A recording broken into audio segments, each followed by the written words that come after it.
Olá, eu sou Bruno Dubê, consultor do Sistema FEComércio e membro do Comitê ASG. Eu sou procurador do Estado do Rio de Janeiro e hoje eu estou apresentando mais um episódio, o terceiro episódio da segunda temporada do podcast Tá na Agenda. Hoje vamos falar sobre um tema inspirador: como o Grupo Globo, uma das maiores empresas de comunicação da América Latina, está investindo cada vez mais em práticas sustentáveis, especialmente nos seus estúdios. Em um setor conhecido pelo dinamismo e pela grandiosidade de suas produções, a Globo vem mostrando que é possível, sim, unir entretenimento e responsabilidade ambiental. Com novas frentes voltadas à sustentabilidade dentro dos seus estúdios, a emissora vem implementando práticas inovadoras para reduzir impactos, promover o reaproveitamento de materiais e repensar a forma como o audiovisual é produzido no país. Esse episódio mergulha nos bastidores dessa transformação e revela como a Globo está se tornando cada vez mais verde, dentro e fora das telas. E para a nossa conversa, tenho a honra de receber Bruno Lery, que lidera as ações de sustentabilidade por lá. Bruno, queria te pedir, por favor, antes de te dar as boas-vindas, para você se apresentar para o nosso público. Antes disso, eu vou fazer minha autodescrição. Eu sou um homem de 46 anos, moreno, de cabelo castanho, e estou usando uma camisa social branca de manga longa. Bruno, seja bem-vindo. Prazer, Bruno, obrigado, é uma honra, antes de mais nada, estar aqui com vocês. Fazendo minha autodescrição, sou um homem branco, uso óculos, estou vestindo uma blusa azul, em cima de uma outra blusa preta aqui com escrito Rio de Janeiro, FEComércio RJ, com uma barba aqui bem nascendo ainda. Para mim é um prazer enorme estar aqui com vocês hoje. Acho que vai ser uma conversa muito bacana. Você já fez uma introdução aí bem legal sobre essa agenda que a Globo vem desenvolvendo. Então, estamos aqui para contribuir. Espero que seja bem proveitoso para a gente e para quem estiver assistindo. Muito obrigado, Bruno. Eu queria começar pedindo para você contar uma curiosidade pessoal sua. Eu, por exemplo, sou casado, minha esposa é advogada, Joana. Eu tenho 3 filhos, 2 gêmeos de 10 anos e uma pequenininha de 7. E eu sou amante do esporte e da arte suave, do jiu-jitsu. E você? Conta um pouquinho pra gente. Não, eu sou pai do Tom, acho que é a primeira grande característica, né? Não dá pra gente negligenciar isso. O Tom tá com 4 anos, sou casado com a Marina. Mas acho que falando de curiosidade, a gente tá eu, né, particularmente, estou num momento bem especial, que é a celebração do centenário do meu avô. E aí tem um pouquinho a ver com isso aqui. Meu avô foi radialista, né? Ele já tem 30 anos que ele faleceu, mas ele chamava Marilênio, natural de Juiz de Fora. Foi um grande radialista lá na cidade de Juiz de Fora. Hoje o Estádio Municipal de Juiz de Fora tem o nome dele. E essa semana a gente acabou de celebrar aí esse centenário. É uma curiosidade porque foi um momento em que a gente teve contato com essa história, um pouco do legado. E aí tá bem aqui nesse momento, participando aqui com vocês, nesse estúdio, tudo muito bacana. Acho que para mim é uma super realização. Enfim, e é uma curiosidade aí, né? Pra quem não sabe, bacana, então eu sou neto do Marilene aí, lá de o pessoal de Juiz de Fora vai saber. O Estádio Municipal de Juiz de Fora recebeu nada mais, nada menos que a despedida do maior jogador de futebol de todos os tempos, depois do Pelé, o nosso querido Galinho de Quintino, Zico. Sem dúvida. Foi outra grande paixão, acho que nossa, né? Com certeza, flamenguista. Assim como meu avô, meu pai e o Tom também com 4 anos, flamenguista. Ô Bruno, queria começar que você contasse pra gente como é que começou, como é que se iniciou essa agenda de preocupação ambiental. Como é que se deu o início da agenda ESG ou ASG dentro do Grupo Globo? Boa. Acho que, assim, antes de mais nada, né, Bruno, esse compromisso da Globo, ele é um compromisso histórico, tá? Acho que a gente, para quem conhece, né, e acompanha o conteúdo, a programação da Globo e da TV, principalmente, assim, desde os anos 70 a gente tem registros aí de algumas, né, de novelas, em 1978, que falava da temática ambiental. A gente tem o Globo Ecologia, né, que foi aí veiculado de 1990 a 2004, que trazia, né, um conteúdo de educação ambiental. A gente tem Telecurso, né, que também sempre passou. Então, assim, tem uma série de iniciativas dentro do conteúdo da TV que confirmam, né, esse compromisso, sem falar em todo o papel do jornalismo, né, que há muitos e muitos anos vem colocando e pautando toda essa questão factual, mas trazendo para a tela também debates muito importantes quando a gente fala de agenda ESG. assim, mas eu diria que de forma estruturada, a Globo lançou uma agenda ESG, lá a gente chama de ESG, em 2021. Então foi quando a Globo estabeleceu aí 6 compromissos prioritários dentro dessa agenda. Isso foi publicado, né, comunicado, né, todos publicamente ao mercado, e vem acompanhado desde 2021 dos nossos relatórios de sustentabilidade, que são relatórios que consolidam anualmente os nossos avanços dentro desses 6 compromissos. Então, desde 21, os compromissos são os mesmos, mas os avanços são realmente muito bacanas, né? E aí, dentro desses compromissos, que são 6, um deles é focado na questão da biodiversidade e conscientização ambiental. Então, eu coordenando a área de gestão ambiental na Globo, a gente fica muito próximo desse compromisso, conversa muito com os demais, né? A gente sabe hoje que a agenda ESG, né, quando a gente fala de ambiental, a gente não tem como dissociar da questão social, da questão da governança, né? Tudo muito integrado, mas a gente tem um foco e um carinho muito especial dentro da área ambiental por esse compromisso. Muito bacana. A gente sabe que a gravação, né, o produto final que chega para o telespectador é uma atividade muito complexa, né?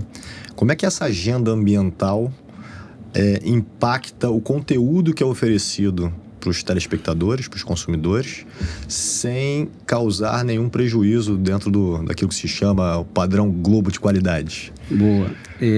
Até dando um pouco de sequência, então, nisso que eu vinha falando, né? Quando a gente criou esses compromissos em 2021, e olhando para o compromisso ambiental, principalmente, né? A gente entendeu que para a gente levar para as telas, e eu acho que esse é o grande motor da agenda ESG da Globo, é usar o conteúdo como um canhão de informação para que a gente possa pautar na sociedade os temas que a gente acredita que são realmente relevantes, né?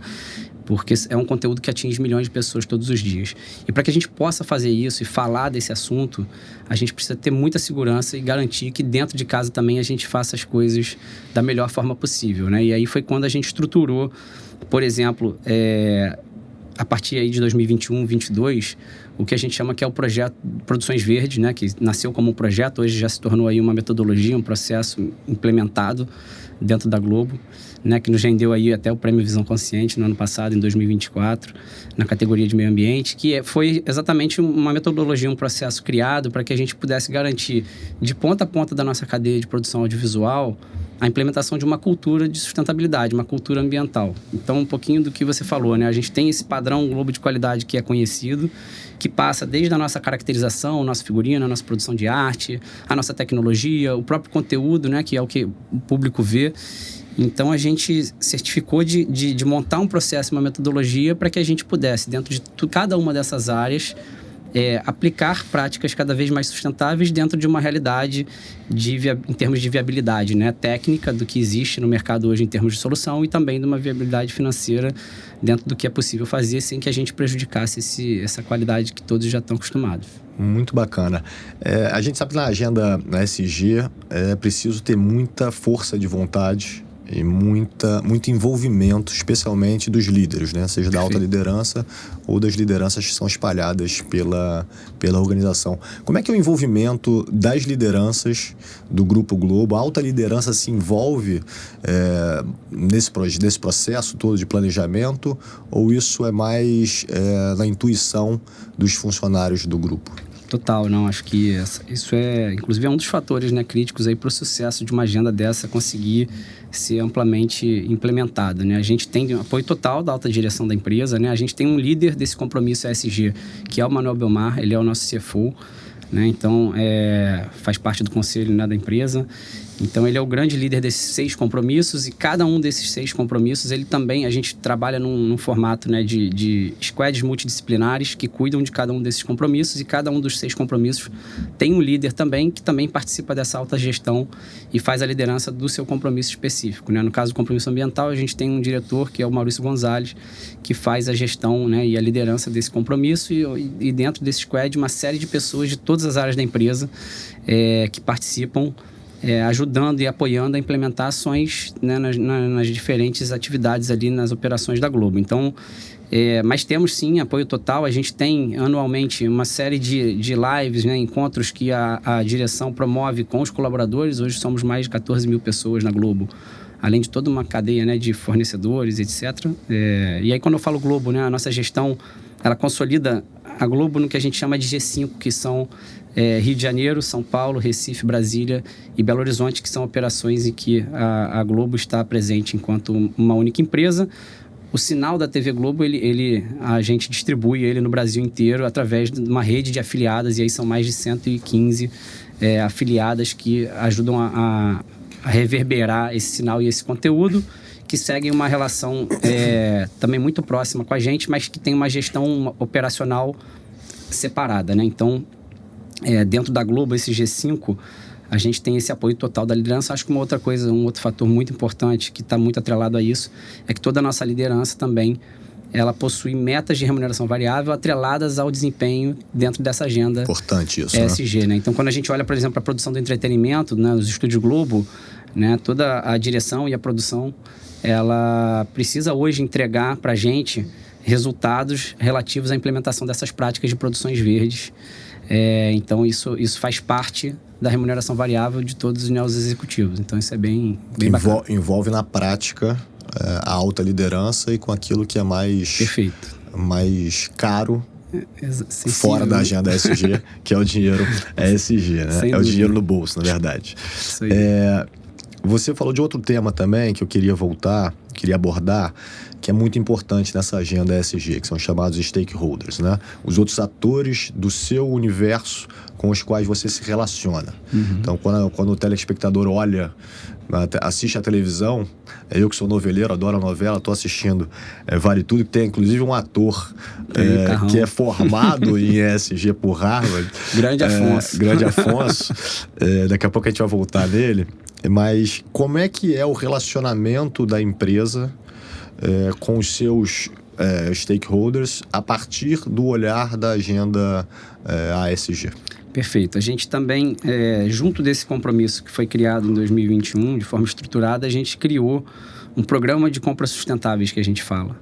Que tem todo um roadmap de implementação, né, uma trilha ali para que a gente possa implementar dentro da nossa cadeia de suprimentos uma série de práticas porque assim, a gente lida com fornecedores aí, uma base de milhares de fornecedores diariamente que produzem, né, na Globo a gente fala do alfinete ao foguete, porque realmente são diversas áreas fazendo contratações diversas, de portes diversos, de materiais, de serviços, equipamentos.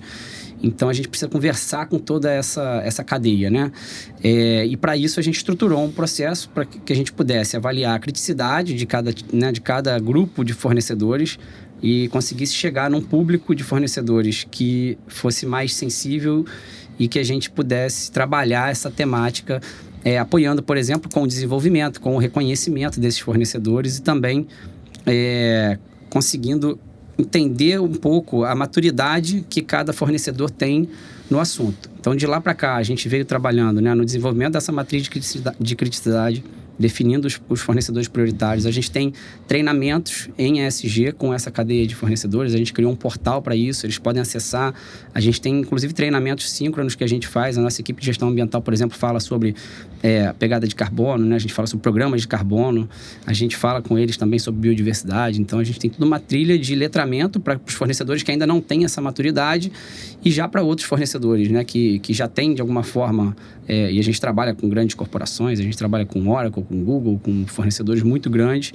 A gente tem uma outra abordagem um pouco diferente também para uma troca também, né, de aprendizado, mas também de entender um pouco como a gente pode trabalhar em conjunto para reduzir os impactos também junto a esses fornecedores. Então, realmente é um trabalho de longo prazo, é um processo que a gente entende, né? A gente está estabelecendo critérios e muito em breve as nossas contratações. Hoje a gente já passa por uma avaliação ESG de fornecedores e muito em breve a gente vai ter requisitos mínimos para que esses fornecedores possam ser contratados, né? Então, isso vai sendo comunicado para esses fornecedores para que eles se preparem, para que eles possam se capacitar. Então, acho que esse programa de compras sustentáveis é a grande chave do sucesso nosso nessa relação com toda essa cadeia. Que a educação é muito importante, não dá para virar a chave, não contrato mais quem não observa as práticas. Perfeito. É melhor você treinar, ensinar como é que se faz e avisar que lá na frente...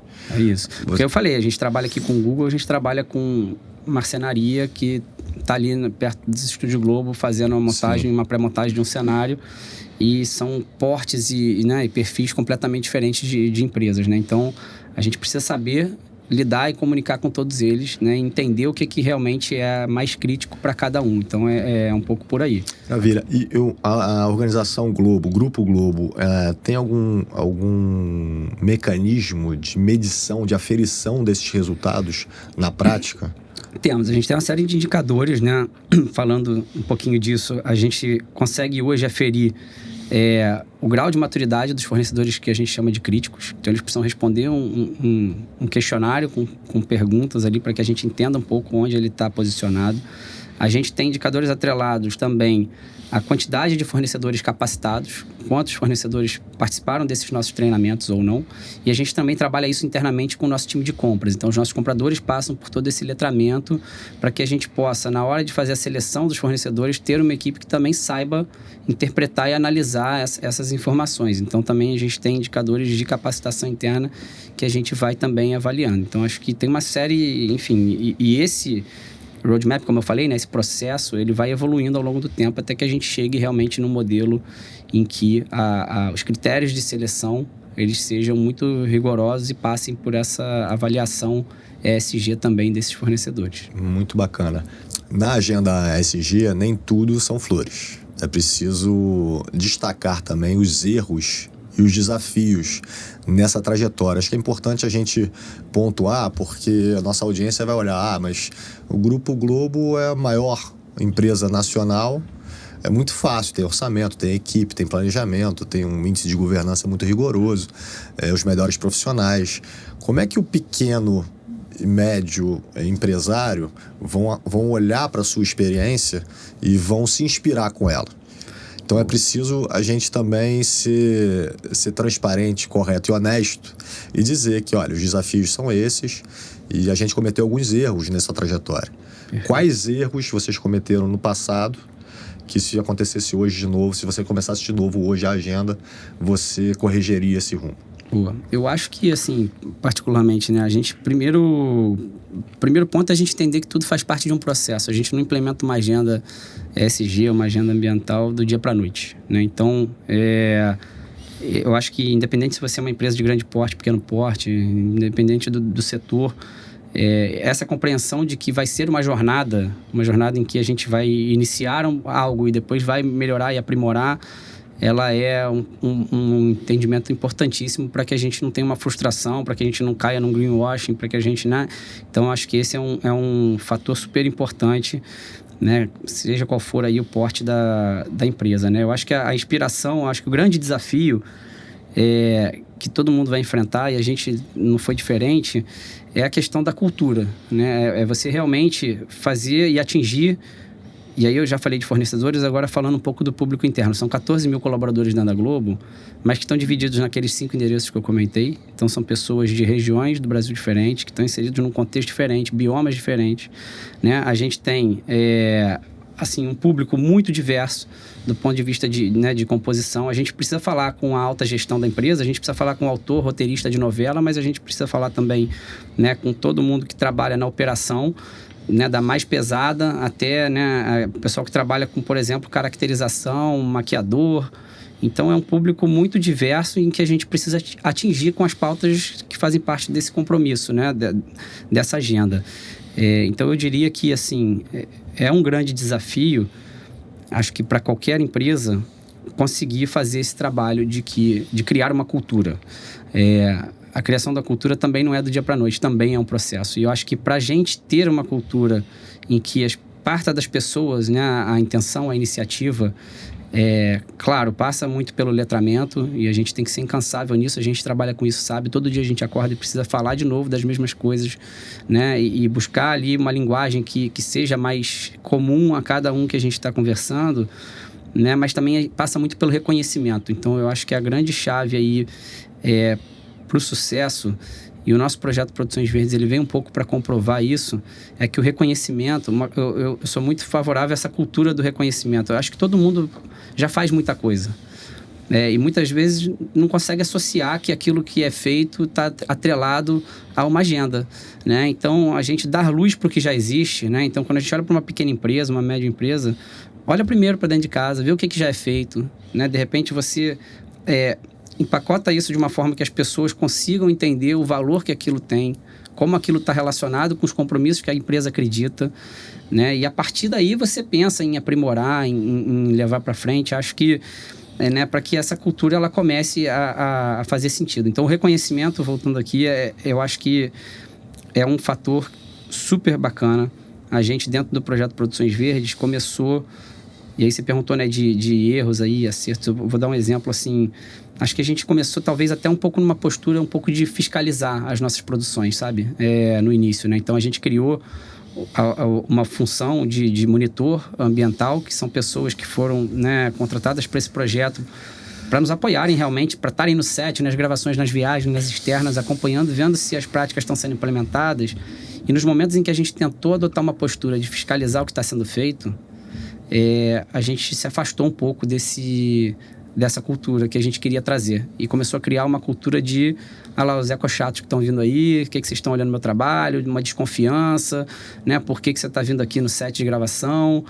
E isso logo no início a gente percebeu que não era o caminho, né? Então a gente mudou essa abordagem, acho que em termos de postura mesmo, assim, né? Buscando uma parceria e deixar muito claro para a produção né? E todas as áreas da produção, de que a gente está ali para contribuir para um objetivo comum. E a partir do momento em que eles começaram a nos enxergar como solução, como alguém que vai chegar para somar, para buscar uma solução técnica, uma nova tecnologia sustentável, né? Ou alguém que está trazendo...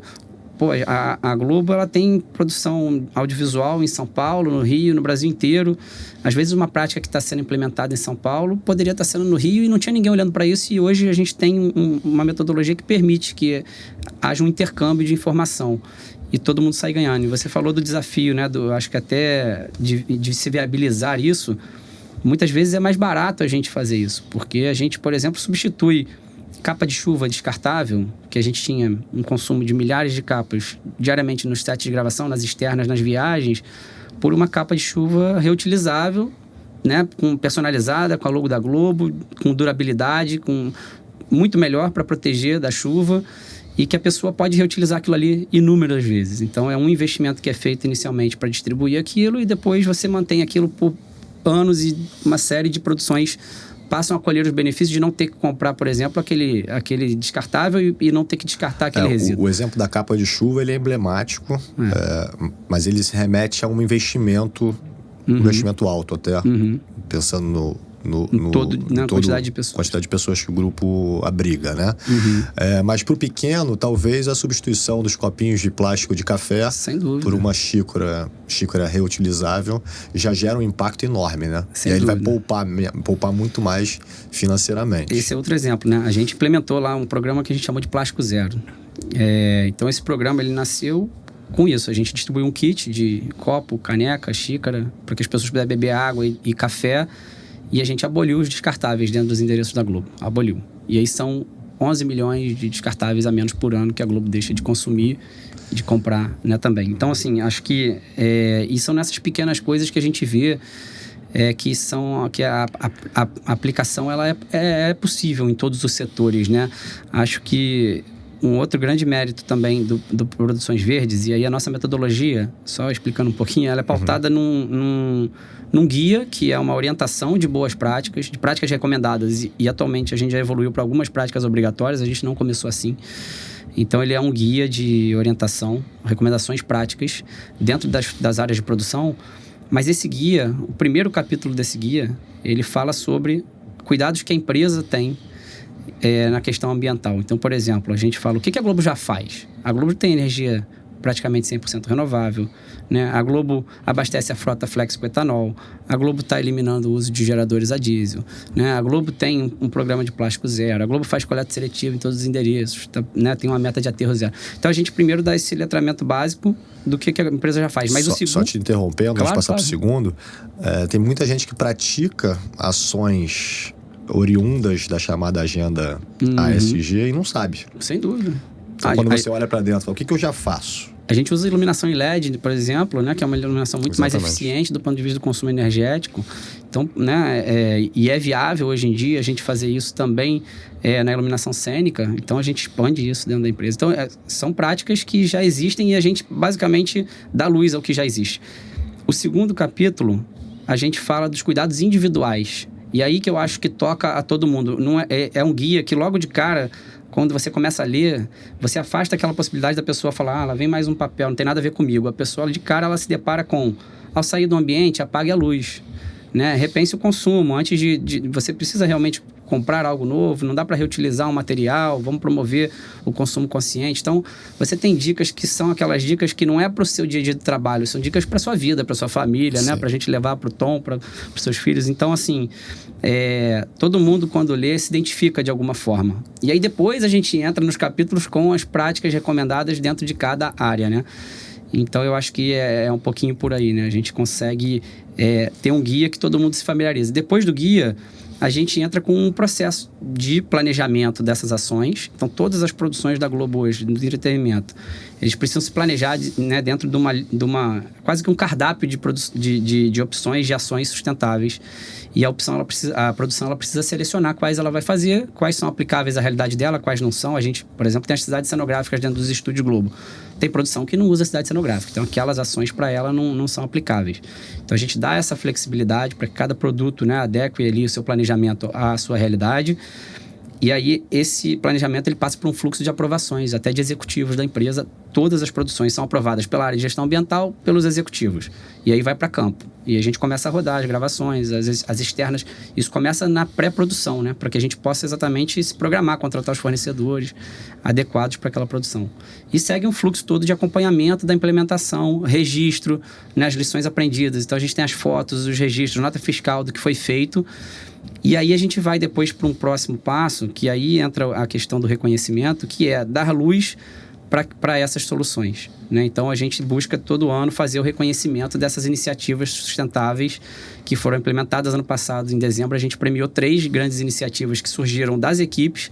Uma delas é o tingimento natural de figurinos. Então, nossa área, né, de figurinos, de adereço, ela precisa deixar, né, o figurino, às vezes, parecendo mais velho, parecendo usado, ou a gente quer reaproveitar uma roupa, quer mudar a cor dela, mas quer aproveitar aquela mesma peça. E a gente sempre usou muito tingimento e a gente hoje consegue fazer boa parte da nossa produção desse tingimento já com insumos naturais. Alguns deles que estão sendo plantados dentro dos estúdios Globo. Incrível. Então, casca de cebola, cúrcuma, urucum.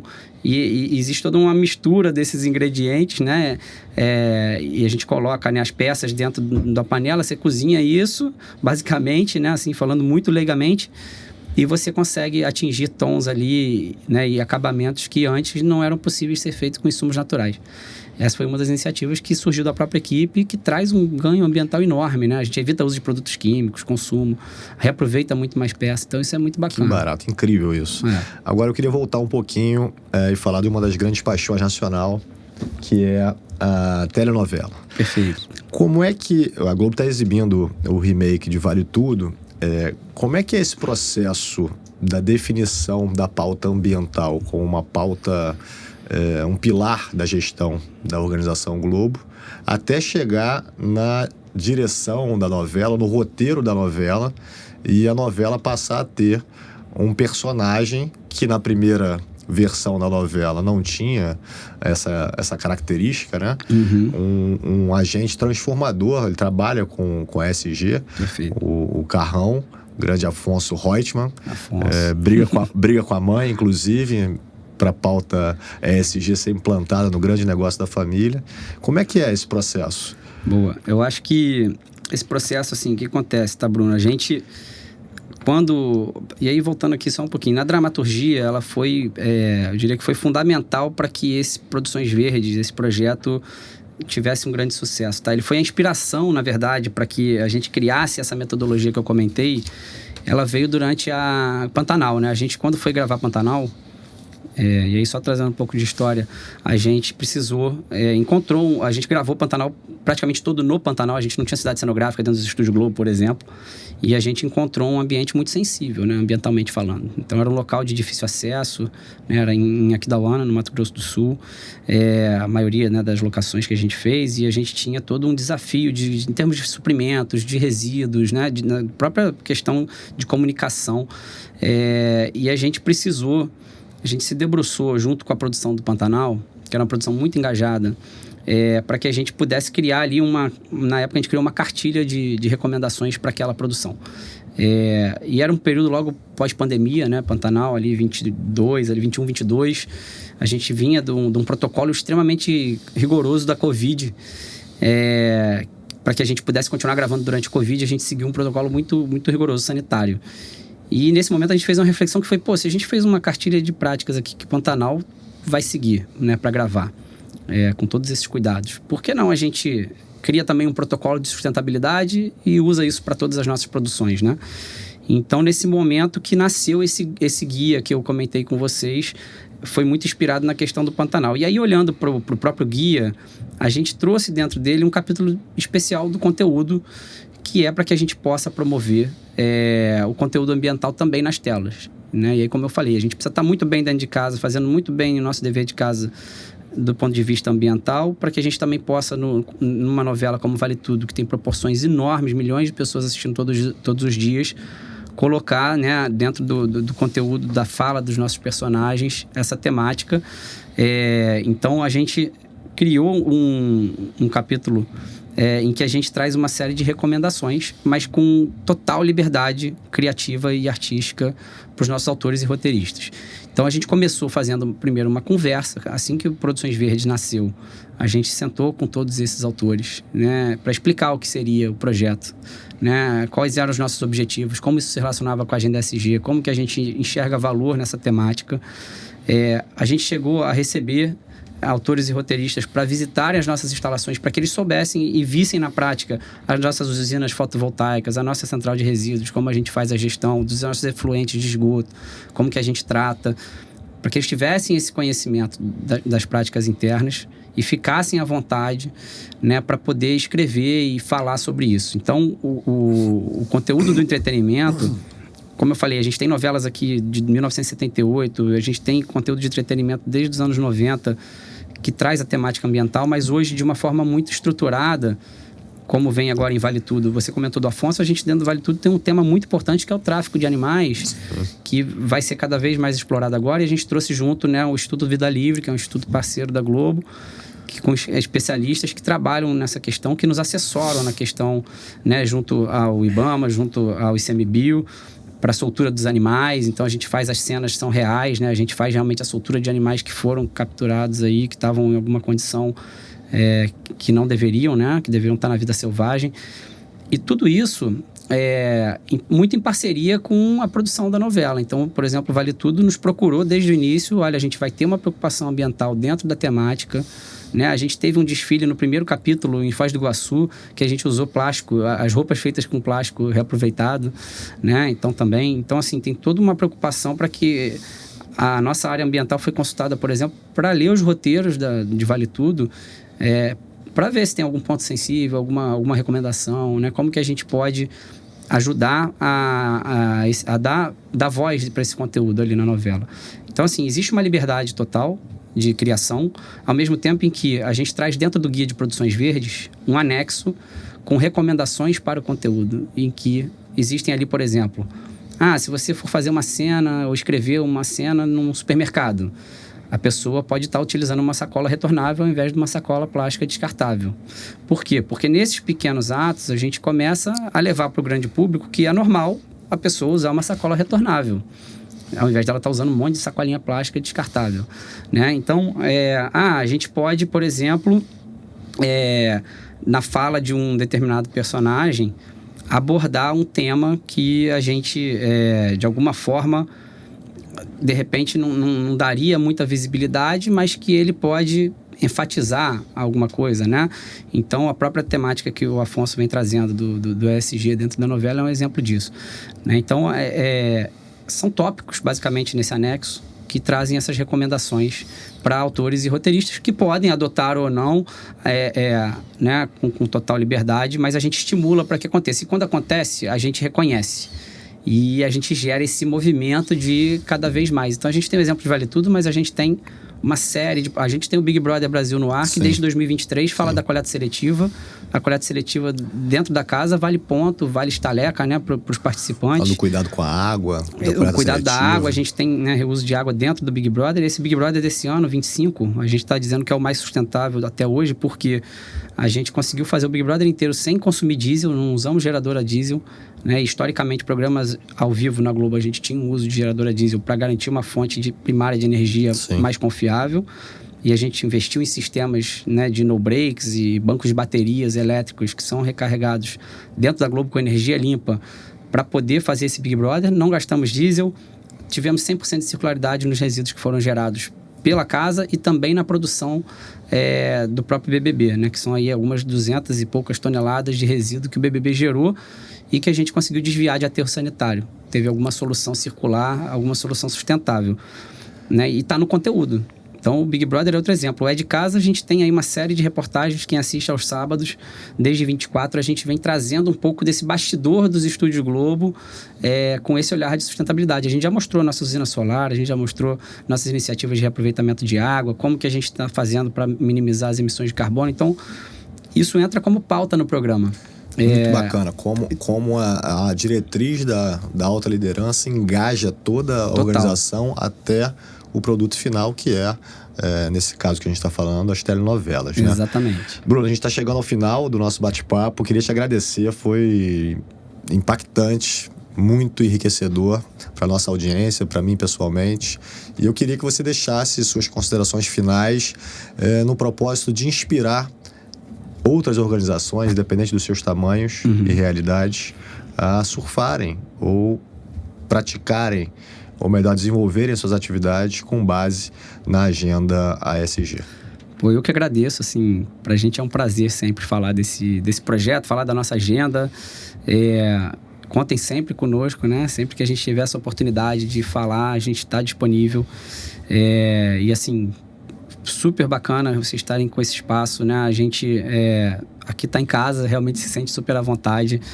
Então, parabenizar também pela iniciativa. E acho que em termos de inspiração, assim, quando a gente trabalha nessa área, né? Acho que muito além... a gente tem uma questão de propósito por trás de tudo que a gente faz, seja no ambiental, no social, né? Com quem trabalha com governança. E acho que é uma área em que exige muita colaboração. Então, realmente, eu acho que a gente precisa investir nessa formação dessa cultura. E para a gente investir na formação dessa cultura, eu acredito muito no caminho do reconhecimento como grande estímulo para que as pessoas queiram buscar as iniciativas, sejam ambientais, né, de sustentabilidade de forma geral. Então, invistam nisso, né, em reconhecer tudo que já é feito, em reconhecer as equipes, as pessoas que fazem todos os dias, dentro das suas limitações, dentro das suas possibilidades. Mas talvez o que elas precisem é de um empurrãozinho, de alguém que consiga ver valor naquilo de uma forma que elas não estão vendo. Então, acho que seria um pouco disso que eu teria aí como contribuição, né? Assim, enxerguem o valor no que é feito para que isso gere um movimento positivo aí e a gente possa estar evoluindo nas agendas ESG de todo mundo. Excelente, muito obrigado. Eu conversei com o Bruno Neri, coordenador de gestão ambiental do Grupo Globo, nesse episódio da 2ª temporada do Tá na Agenda. Muito obrigado. Acompanhe, participe, compartilhe.